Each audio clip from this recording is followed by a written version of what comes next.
ಹೋಗಲ್ಲ ಹೋಗಲ್ಲ ಹೋಗಲ್ಲ, ನಾನಂತೂ ಇವತ್ತು ಶಾಲೆಗೆ ಹೋಗಲ್ಲ. ಈ ಸಿಗ್ಮಾ ರೂಲ್ ಎಷ್ಟು ಜನ ಫಾಲೋ ಮಾಡ್ತಾ ಇದ್ರಿ? ನೀವೆಲ್ಲ ಶಾಲೆಯಲ್ಲಿ ಯಾವ ಸೆಕ್ಷನ್? ನಾನಂತೂ ಪ್ರತಿ ವರ್ಷವೂ ಬಿ ಸೆಕ್ಷನ್. ಸ್ಕೂಲ್ ಬೆಲ್ ಆದ ತಕ್ಷಣ ನಾವೆಲ್ಲ ಶಿಸ್ತಾಗಿ ಅಸೆಂಬ್ಲಿಗೆ ಹಾಜರಾಗಬೇಕಿತ್ತು. ಅಲ್ಲೊಂದು ತಮಾಷೆ ನಮ್ಮ ಮಧ್ಯದಲ್ಲೇ ನಡೀತಾ ಇರ್ತಿತ್ತು. ಹೈಟ್ ವೈಸ್ ಸಾಲಾಗಿ ನಿಲ್ಲಬೇಕಿತ್ತಲ್ಲ. ನಾನು ನಿನಗಿಂತ ಹೈಟ್ ಇದ್ದೀನಿ, ನೀನು ನನಗಿಂತ ಹೈಟ್ ಕಡಿಮೆ ಇದೆಯಾ ಅನ್ನೋ ಚರ್ಚೆ ನಮ್ಮಲ್ಲೇ ನಡೀತಾ ಇರ್ತಿತ್ತು.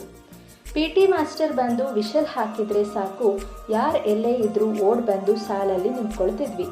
ಅಸೆಂಬ್ಲಿಗೆ ಲೇಟಾಗಿ ಬರೋರು ಕದ್ದು ಮುಚ್ಚಿ ಸಾಲಲ್ಲಿ ಬಂದು ನಿಂತ್ಕೊಳ್ತಾ ಇದ್ರು. ಅಟೆಂಡೆನ್ಸ್ ಪ್ರಕಾರ ಒಬ್ಬೊಬ್ಬರು ನ್ಯೂಸ್ ಪೇಪರ್ ಓದಬೇಕಿತ್ತು. ಅಟೆಂಡೆನ್ಸ್ ಪ್ರಕಾರ ಒಬ್ಬೊಬ್ಬರು ಕಾಷನ್ ಕೊಡಬೇಕು. Standard is attention. ನೆನಪಿದೆಯಾ? ಮೊದಲಿಗೆ ಪ್ರಾರ್ಥನೆ, ನಾಡಗೀತೆ, ರಾಷ್ಟ್ರಗೀತೆ, ಆಮೇಲೆ ಮಾರ್ಚ್ ಪಾಸ್ಟ್ ಮಾಡ್ಕೊಳ್ತಾ ನಮ್ಮ ಹೆಜ್ಜೆ ಕ್ಲಾಸ್ ರೂಮ್ನತ್ತ. ಸ್ಯಾಟರ್ಡೇ ಸ್ಪೆಷಲ್ ಡೇ ಏನು ಹೇಳಿ? ಬೆಳಿಗ್ಗೆ ಎಕ್ಸಸೈಸ್ ಮಾಡಿಸ್ತಿದ್ರು. ಇಡೀ ಸ್ಕೂಲ್ ಆವರಣದಲ್ಲಿ ಮಾರ್ಚ್ ಪಾಸ್ಟ್ ಮಾಡ್ತಾ ಇದ್ವಿ. ಹೀಗೆ ಮಾಡ್ತಾ ಇದ್ದಿದ್ದರಿಂದ ಬೆಳಗಿನ ನಿದ್ದೆಯ ಮಂಪರೆಲ್ಲ ಹೋಗ್ತಾ ಇತ್ತು.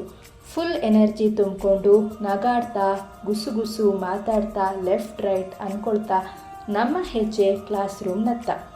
ಕತೆ ಮುಗೀತು ಅಂದ್ಕೊಂಡ್ರಾ? ನೋ ವೇ, ಚಾನ್ಸೇ ಇಲ್ಲ.